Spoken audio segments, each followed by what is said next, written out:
नमस्कार, भक्ति दर्शन समाचारमा स्वागत छ। म हेमा शर्मा। आज मिति 2079 साल ज्येष्ठ महिनाको 29 गते आइतबार नरनाम संवत्सर सूर्य उत्तरायण ग्रीष्म ऋतु ज्येष्ठ शुक्ल पक्षको त्रयोदशी तिथि 22:11 उपरान्त चतुर्दशी तिथि। चन्द्रमा तुला राशिमा इस्वी सम्वत 2022 जुन महिनाको 12 तारिक शक सम्वत 1944 र नेपाल सम्वत 1142। आज सूर्योदय बिहान 5:09 र सूर्यास्त साँझ 6:58। सर्वप्रथम अहिले सम्मका प्रमुख समाचार। आज ज्येष्ठ शुक्ल पक्षको त्रयोदशी तिथि आइतबार रवि प्रदोष व्रत गरिँदै प्रदोषको व्रतमा देवादिदेव महादेव भगवान शिवको पूजा गर्ने शास्त्रीय नियम। प्रदोष व्रतको शास्त्रीय विधिले पूजा तथा उपासना गरेमा भगवान शिवको कृपाले चिताएको हरेक कामनाहरू पूरा हुने तथा चन्द्रमाको शुभ फल प्राप्त हुने धार्मिक विश्वास। आज जुन महिनाको 12 तारिक विश्व बाल श्रम विरुद्धको दिवस विश्वभर विभिन्न कार्यक्रम गरी मनाइँदै अन्तर्राष्ट्रिय श्रम संगठनले सन् 2002 देखि मनाउन थालेको यो अन्तर्राष्ट्रिय दिवस यस वर्ष भने बाल श्रम रोक्नका लागि सर्वव्यापी सामाजिक सुरक्षा भन्ने नाराका साथ विश्वभर मनाइँदै जिल्लाका औद्योगिक क्षेत्रको पहिचान गराउने तथा पर्यटन प्रवर्धन गर्ने उद्देश्यले ताप्लेजुङमा 5 दिने औद्योगिक मेलाको आयोजना। घरेलु तथा साना उद्योग महासंघ घरेलु तथा साना उद्योग कार्यालयको आयोजनामा सञ्चालित मेलामा रहेका 35वटा स्टलमा जिल्लामा उत्पादित अल्लोको कपडा, ढाका कपडा, गलैँचा, छुर्पी लगायत वस्तुको प्रदर्शनी। तेह्रथुम 5 थर सङ्खुवा सभा इलाम र धनकुटाका उद्यमी आफ्ना उत्पादन लिएर मेलामा सहभागी। झापाको कमल गाउँपालिका वडा नम्बर 7 मा 50 शय्याको भवन निर्माण सम्पन्न भएको प्रादेशिक आयुर्वेदिक चिकित्सालय आउँदो आर्थिक वर्षदेखि सञ्चालन गरिने। दैनिक रूपमा आकस्मिक सेवा सहित बहिरङ्ग सेवा शैलीले चिकित्सा कक्ष, सघन कक्ष, औषधालय, प्रयोगशाला लगायतका सेवाका लागि पूर्वाधार निर्माण। करोडौँको संरचना बनेर पनि प्रयोगविहीन भएको अस्पताल सञ्चालन हुने वातावरण बन्दै। मानव रोपेर मुरी फलाउने समयमा देशैभर मलको अभावका कारण किसानहरू वर्षेनी समस्या झेल्न बाध्य। विभिन्न किसिमका अन्न बालीको लागि आवश्यक मल नपाएपछि दाङका किसानहरू सरकारसँग आक्रोशित।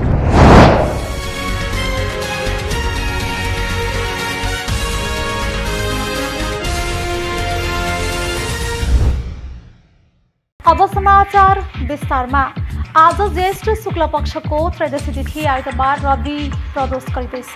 प्रदोष व्रतमा विशेष गरी देवादिदेव महादेव सदाशिवको स्मरण गरिन्छ। प्रदोष काल सूर्यास्त हुनुभन्दा केही समय अगाडि सुरु भएर सूर्यास्तको केही समयपछि समाप्त हुन्छ। प्रदोष तथा चन्द्रमाको क्षय हुने रोग अर्थात् चन्द्रमाको प्रभाव कम हुँदै जाने अवस्थामा भगवान शिवले त्रयोदशीका दिन चन्द्रमाको रोग निवारण गरिदिनु भएको शास्त्रमा उल्लेख रहेको छ। यस कारणले हरेक महिनाको त्रयोदशीमा भगवान शिवको स्मरण गर्दै प्रदोष व्रत गर्ने गरिन्छ। प्रदोषको समयमा भगवान शिवको पूजा गर्दा शुभ मङ्गल हुने बताइन्छ। व्रत बस्नेले भने प्रदोष कालमा श्री महादेवको शास्त्रीय विधिले पूजा आरती आदि गरेर एक छाक शुद्ध सात्विक भोजन, नुन खुर्सानी आदिको सेवन नगरी गर्ने बताइएको छ। प्रदोष व्रतमा बिहान स्नान आदि गरेर शुद्ध पवित्र भई दिनभर निराहार व्रत गरेर बेलुका प्रदोष कालमा पुनः स्नान गरी शुद्ध पवित्र भएर जल, पञ्चामृत, अबिर, चन्दन, कालो तिल, फूल, धतुरा, बिल्वपत्र, समीपत्र, जनै, दीप, कपुर, अगरबत्ती र फलफूल आदिले पूजा आजा गरेर सन्ध्यामा आरती गरेर अनि मात्र फलाहार वा एक छाक शुद्ध सात्विक अलिनो भोजन गर्ने नियम छ। यसरी प्रदोष व्रत गरेमा भगवान शिवको कृपा आशीर्वाद प्राप्त हुने, शुभ फल प्राप्त हुने बताइएको छ। आज जुन महिनाको 12 तारिक विश्व बाल श्रम विरुद्धको दिवस विश्वभरि विभिन्न कार्यक्रम गरी मनाइँदैछ। अन्तर्राष्ट्रिय श्रम संगठनले सन् 2002 देखि यो अन्तर्राष्ट्रिय दिवस मनाउन थालेको हो। यस वर्ष भने बाल श्रम रोक्नका लागि सर्वव्यापी सामाजिक सुरक्षा भन्ने नाराका साथ विश्वभरि नै यो दिवस मनाइँदैछ। शारीरिक वा मानसिक तवरले परिपक्व मान्छेले गर्ने काम श्रम हो भने बाल श्रम बाल बालिकाले गर्ने अपरिपक्व उमेरमा परिपक्व झैँ गर्ने शारीरिक अथवा मानसिक श्रम हो। जुनसुकै खालको रोजगारयुक्त कार्य जहाँ बालबालिकाको बाल्यकालमा प्रत्यक्ष असर पुग्छ, विद्यालय जान अवरोध पुग्दछ अथवा मानसिक, सामाजिक र शारीरिक रूपमै बालबालिकालाई असर पुर्याउने नियमित कामहरूमा यदि बालबालिका संलग्न हुन्छन् या संलग्न गराइन्छन् भने त्यसलाई बाल श्रम भनिन्छ। बाल श्रमले बालबालिकाको सुनौलो भविष्यका लागि आवश्यक शिक्षा तथा उसको प्राकृतिक विकासको अवसरबाट वञ्चित गराउँदछ। बाल श्रमको विश्वव्यापी विस्तार र यसलाई हटाउनका लागि आवश्यक कार्य र प्रयासहरूमा ध्यान केन्द्रित गर्नु नै बाल श्रम विरुद्धको विश्व दिवसको उद्देश्य हो। प्रत्येक वर्ष 12 जुनमा विश्व बाल श्रम विरुद्धको दिवसले सरकार, रोजगारदाता र श्रमिक सङ्गठनहरू, नागरिक समाज साथै विश्वभरका लाखौँ मानिसहरूलाई बाल श्रमिकहरूको दुर्दशा र उनीहरूलाई मद्दत गर्न के गर्न सकिन्छ भनेर प्रकाश पार्नको लागि मनाउने गरिएको छ। बाल श्रम हरेक वर्ष झन्डै 1 लाखको दरले घट्दै गए पनि नेपालमा अझै पनि 5 देखि 17 वर्षसम्मका 11 लाख बालबालिका बाल श्रममा रहेका छन्। तीमध्ये 2,22,493 जोखिमपूर्ण काममा संलग्न रहेको अनुमान गरिएको छ। नेपालमा कुल बाल श्रमको 85% भन्दा बढी कृषि क्षेत्रले ओगट्दछ। सन् 1990 मा नेपालले संयुक्त राष्ट्रसङ्घको बाल अधिकार सम्बन्धी महासन्धिमा हस्ताक्षर गरेर बाल अधिकारप्रति आफ्नो प्रतिबद्धता जाहेर गरेको छ, तर कार्यान्वयन पक्ष असाध्यै फितलो भएको छ। यसका अलावा मानवाधिकार तथा अवसर प्रसार नियन्त्रण ऐन 2007, नागरिक अधिकार सम्बन्धी ऐन 1995, बालबालिका सम्बन्धी ऐन 1992, बाल श्रम प्रतिबन्ध तथा नियमित ऐन 2000 र कमैया श्रम ऐन 2002ले नेपालमा बाल श्रमलाई अवैध मान्दै बाल अधिकारलाई सुनिश्चित गरेको छ। सबै ऐन कानुनहरू र महासन्धिहरूको अक्षरशः पालना गर्न सकेको खण्डमा यो दिवस मनाएको सार्थक हुनेछ।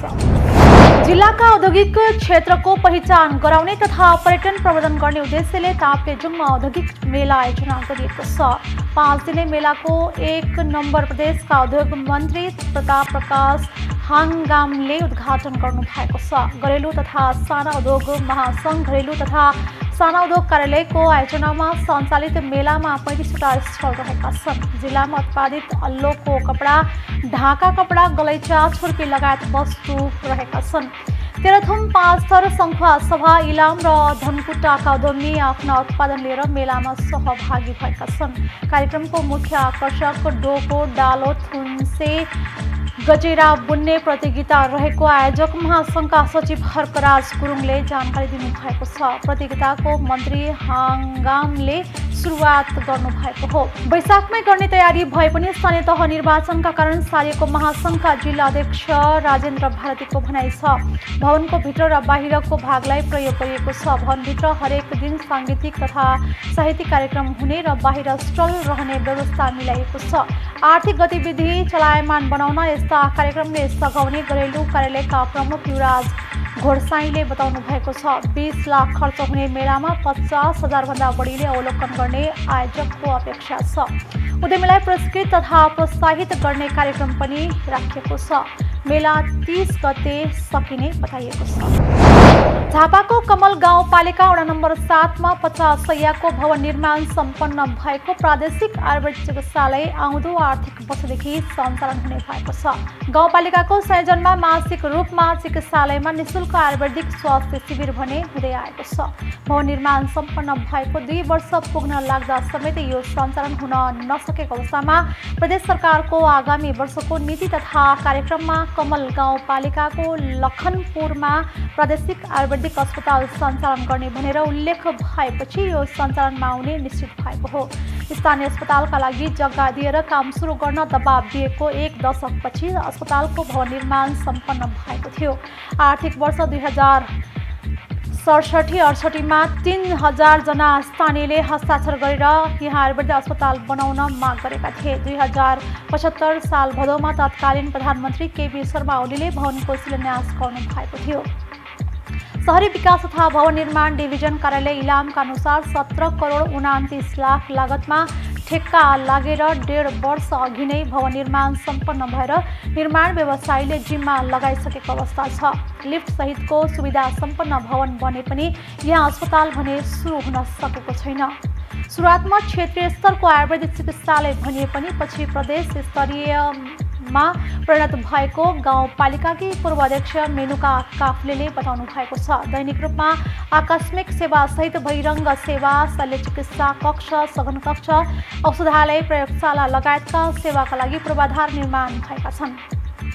गाउँपालिका अध्यक्ष हुकुमसिंह राईका अनुसार आफूहरू निर्वाचित भएर आउन साथ सबैभन्दा पहिला प्रदेश सरकारसँग यो चिकित्सालय सञ्चालनका लागि आवश्यक बजेट मिलाउन आग्रह गरेको बताउनु भएको छ। करोडौँको संरचना बनेर पनि प्रयोगविहीन भएको, तर अब भने सञ्चालन हुने वातावरण बनेको उहाँले बताउनु भएको छ। मानव रोपेर मुरी फलाउने समयमा किसानहरूलाई वर्षेनी मल अभावको समस्याले सताउने गर्दछ। अहिले पनि देशैभर मलको अभाव छ। विभिन्न किसिमका अन्नबालीको लागि आवश्यक मल नपाएपछि दाङका किसानहरू सरकारसँग आक्रोशित भएका छन्। एक रिपोर्ट। अहिले किसानलाई धान, मकै जस्ता अन्नबालीको लागि रासायनिक मलको आवश्यकता परेको छ, तर युरिया मल बजारमा पाइँदैन। सरकारले डिएपी मल मात्र, त्यो पनि कम सङ्ख्यामा उपलब्ध गराएको छ। किलोको हिसाबले सबैलाई बाँडेर दिएको मल खेतबारीमा हाल्नु कि खानु भन्दै किसानहरू सरकारसँग आक्रोशित बनेका हुन्। 1 बिघा जति जग्गा छ त्यहाँनिर खेती किसान गर्ने हामीहरूले अब 2 नम्बरी डेबी माटै दिने रे युरिया नदिने रे। त्यसपछि ल अब यो के हो त, हिजो चुनावसम्म ल नेताले दुनियाँ जनता किसानहरूलाई सब सिधा सारा ल पछि लगाएर ल तिमीलाई सबै सुविस्ता हुन्छ भनेर आश्वासन दिने। सत्तामा बसेका व्यक्तिहरूले 1 बोरा मल एकजना व्यक्तिले पान्न भने त्यो 2 नम्बरी लगेर दाल हो कि चामल हो कि पकाएर खाने के गर्ने? कमसेकम यो सत्तामा बसेकाले ध्यान दिनुपर्ने हो। असारमा जेठमा मोल पठाउने हो र चैतमा पठाउनुपर्छ मोल त, किनभने कुनै ठाउँ मकै त चैतमा छरिन्छ पहाडतिर, भने चैतमा मोलको जरुरत। यो सरकारको जथाभावी, उनीहरू कुर्सीमा बनेर सत्तामा बस्ने र उनीहरूले चाहिँ आफ्नो भविष्य मात्र होइन जनताको भविष्य कसै नेताहरूले हेरेको देख्दैन मैले। किसानलाई पहिलो ध्यान दिनुपर्छ। नेपाल कृषि योग्य देश हो भनेपछि के खै कहाँ छ ट्युबवेल किसानहरूको लागि, कहाँ छ मोटर धसेको छ, कहाँ पानी चार छैन, त्यो कुनै हेरेको छैन नेपाल सरकारले। जिल्लामा करिब 5 टन डिएपी मल भित्रिएको छ, त्यो पनि घोराही, तुलसीपुर र लमहीमा मात्र वितरण हुने हो। खेतीपाती गर्ने समयमा मलको अभाव हुँदा हरेक वर्ष शास्ति भोग्नु परेको किसानहरूको गुनासो छ। सत्तामा बस्नेहरूले किसानको लागि भन्दा पनि आफ्नो लागि मात्र काम गरेको भन्दै अब किसानहरूको समस्यालाई बेवास्ता गरे देशव्यापी रूपमा आन्दोलन नै गर्ने किसानहरूले चेतावनी दिएका छन्। यस्तो भिडभाड किसानलाई आवश्यकता हुने चिज कि कृषि, अब हामीहरू किनभने कृषिमा निर्भर हुने व्यक्ति हुन्, किसान हुन्। किसानको लागि 2 नम्बरको लागि यति ढुपढाप गर्ने हेर्नुहोस्, बिहानदेखि आएको अझसम्म पाइन्छ, अझसम्म निश्चित छैन। जसले अलिकति फोन गरे उसैलाई रहन्छ। हामी सिधा सादा किसानहरू रहन्छ जस्तो लाग्यो मलाई। आज हेर्नुहोस्, जतिखेर आफूलाई किसानलाई आवश्यकता छ त्यतिखेर भन्ने टाइममा सत्तामा बस्ने, सत्ता टिकाउ गर्ने जनतामाथि भरम छरेर भोट मागेर भात र मासुमा चिप्ला कुरामा लोटाएर जनतालाई चाहिँ आफूतिर ढाल्ने मात्र प्रक्रिया भयो। किसानको कहिले पनि उद्धार भएन। यो कृषि प्रधान देश हाम्रो नेपालमा खेती गर्ने बेलामा गहुँ छर्नेदेखि लिएर अहिलेसम्म मोल आएको छैन। किसानले कसरी उबाज्ने, कसरी खेती गर्ने, सत्तामा बस्ने ती ठुला ठालुहरूलाई पनि यिनै किसानले खेती गरेर पालेका छौँ हामीले। अझ उल्टा कर, ठुल्ठुला कर असुलेर हामीले चाहिँ ठुल्ठुला कर्मचारीहरू, सांसदहरू हामी किसानहरूले पाल्ने। किसानहरूलाई खोइ हामीलाई कि हामीलाई यो देशका नेताले यो देशबाट निकाल कि हामीलाई बिखालेर मार, नत्र भने किसानीहरूको मजदुरीहरूको उद्धार हुनुपर्छ। किसान मजदुरलाई राहत हुनुपर्छ। कृषिमा आधारित भएकालाई कृषि सामग्रीहरू व्यवस्था गर्नुपर्छ। म कृषि सामग्रीमा बिउ पल्याउनलाई हाम्रो सहकारी संस्था दर्ता गरेका छौँ हाम्रो समूह। त्यहाँ के हुन्छ, खेलावाड भयो हुन्छ। त्यहाँ किसानलाई आएको राहत आफ्नो पहुँच र पार्टीगत हिसाब किताबले त्यहाँ अनुदान दिने गरिन्छ, आफ्नो मान्छे छानिन्छ। त्यहाँ किसान बराबर यो पनि यो देशको बासिन्दा उसले त्यहाँ चाहिँ मेहनत गरेको छ भने त्यसरी हेरिएको छैन। त्यहाँ एउटा पकेटभित्र एउटा पोलिसी लगाएर त्योभित्र झोलेहरूले मात्र खाने व्यवस्था भएको छ। त्यहाँ समग्र जनताले एकनाथ दृष्टिकोणले चाहिँ किसानलाई हेरिएको छैन। डिएपी मात्रै उपलब्ध भएको छ हामीसँग, त्यो पनि पर्याप्त मात्रामा छैन। किसान मल चाहिँ वितरण गरिरहेछौँ, स्थानीय समितिको चाहिँ समन्वयमा पठाइरहेछौँ। डिएपीहरू थोरै मात्रामा आइरहेछ। दाङबाट वितरण गर्नुको लागि 497 मेट्रिक टन डिएपी कहीँ आइसक्यो, धेरै त आइसक्यो, अझै थोरै चाहिँ आउने परिमाणमा बाँकी छ। यसलाई चाहिँ बाँडेको छ। तुलसीपुर कार्यालयमा चाहिँ 226 मेट्रिक टन। एउटा तुलसीपुर महानगरपालिका भइहाल्यो, बबई गाउँपालिका, शान्तिनगर गाउँपालिका अनि दङ्गीशरण गाउँपालिकामा। युरियाको अवस्था चाहिँ आउने अनुसार ठ्याक्कै बुझ्न छैन। G2G भयो अनुसार चाहिँ असारको अन्तिमसम्म आउँछ भन्ने चाहिँ यो अनौपचारिक कुराहरू चाहिँ आइरहेछ होइन। भने पनि कम्तीमा पनि 1 महिना त्यो हुँदाको 1 महिना चाहिँ लाग्छ त्यो वितरण गरिन्जेलसम्मलाई चाहिँ। 20 मेट्रिक टनमा त्यसलाई चाहिँ तुलसीपुर उपमहानगरपालिकाको 136.5 मेट्रिक टन, दङ्गीशरण गाउँपालिकालाई 39.9, शान्तिनगरलाई 21.2 र बबई गाउँपालिकालाई चाहिँ 12.6 मेट्रिक टन उपलब्ध गराउने हो। यसमा चाहिँ 1 वा 1 भन्दा बढी चाहिँ सहकारीको चाहिँ कार्यक्षेत्र भएकोलाई चाहिँ 40 बोराको दरले उपलब्ध गराइएको छ र एउटा मात्रै कार्यक्षेत्र भएको जुन सहकारी छ त्यसलाई चाहिँ 100 बोरा चाहिँ मल उपलब्ध गराउने भनेर त्यही अनुसार चाहिँ हामीले अहिले वितरण गरिरहेको छौँ। युरिया DAP 6000 को मेट्रिक टनको हिसाबमा गइरहेछ। त्यो चाहिँ भनौँ न पूर्ण रूपमा चाहिँ त्यो प्रशस्त भएर होइन कि त्यति गइरहेछ। त्यति हुँदाखेरि चाहिँ त्यस्तो अहिलेको जस्तो अभाव चाहिँ देखिएको थिएन। जिल्लामा करिब वार्षिक युरिया 15000 मेट्रिक टन र DAP 10000 मेट्रिक टन मल आवश्यक पर्दछ। खपतभन्दा माग धेरै हुनु तथा रुस र युक्रेनको युद्धको कारण पनि मल अभाव भएको कृषि सामग्री केन्द्र कम्पनी लिमिटेड शाखा घोराहीको भनाइ छ। अभाव भएको विशेष गरी दुईटा कारण। एउटा कारण त नेपालमा मलको सधैँ अभाव हुन्छ। त्यो किनभने नेपालमा मल करिब 7 लाख मेट्रिक टन खपत हो बालीका आधारमा, तर हामीसँग 4 लाख मेट्रिक टन भन्दा बढी खरिद भएको कुनै वर्ष पनि छैन हालसम्म। त्यसले हेर्दा करिब आधा मल स्वतः अभाव देखियो। त्यसमा पनि यो वर्ष रुस र युक्रेनको युद्धका कारण चाहिँ रसियाका सबै मुलुकहरूबाट मल निर्यात बन्द भयो। त्यो मल निर्यात बन्द हुँदा बाँकी बचेका विश्वका अरू मुलुकले उत्पादन गरेको मलले नै विश्व बजार धान्नुपर्ने अवस्था आयो। त्यो धान्दा मूल्यमा चरम वृद्धि भयो। वस्तुको माग बढी, उत्पादन कम हुँदा मूल्य बढ्यो। त्यो मूल्य बढ्दा हामीले गरेका टेन्डर स्वीकृत भएको रकमभन्दा पार्टी बजारमा गएर मल खरिद गर्दा मूल्य धेरै बढिसक्दा उनीहरू मल ल्याउन सकेन।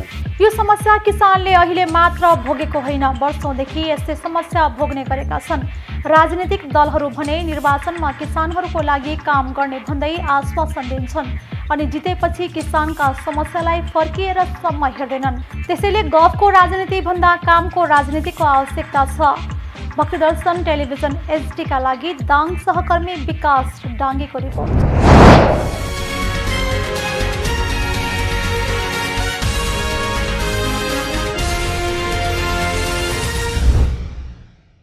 अहिले हामी भक्तिदर्शन समाचारको अन्त्यमा आइसकेका छौँ। जाँदा जाँदै प्रमुख समाचार पुनः एकपटक। आज ज्येष्ठ शुक्ल पक्षको त्रयोदशी तिथि आइतबार रवि प्रदोष व्रत गरिँदै प्रदोषको व्रतमा देवादिदेव महादेव भगवान शिवको पूजा गर्ने शास्त्रीय नियम। प्रदोष व्रतको शास्त्रीय विधिले पूजा तथा उपासना गरेमा भगवान शिवको कृपाले चिताएको हरेक कामनाहरू पूरा हुने तथा चन्द्रमाको शुभ फल प्राप्त हुने धार्मिक विश्वास। आज जुन महीनाको 12 तारिक विश्व बाल श्रम विरुद्धको दिवस विश्वभर विभिन्न कार्यक्रम गरी मनाइँदै अन्तर्राष्ट्रिय श्रम संगठनले सन् 2002 देखि मनाउन थालेको यो अन्तर्राष्ट्रिय दिवस यस वर्ष भने बाल श्रम रोक्नका लागि सर्वव्यापी सामाजिक सुरक्षा भन्ने नाराका साथ विश्वभर मनाइँदै जिल्लाका औद्योगिक क्षेत्रको पहिचान गराउने तथा पर्यटन प्रवर्धन गर्ने उद्देश्यले ताप्लेजुङमा 5 दिने औद्योगिक मेलाको आयोजना। घरेलु तथा साना उद्योग महासङ्घ घरेलु तथा साना उद्योग कार्यालयको आयोजनामा सञ्चालित मेलामा रहेका 35वटा स्टलमा जिल्लामा उत्पादित अल्लोको कपडा, ढाका कपडा, गलैँचा, छुर्की लगायत वस्तुको प्रदर्शनी।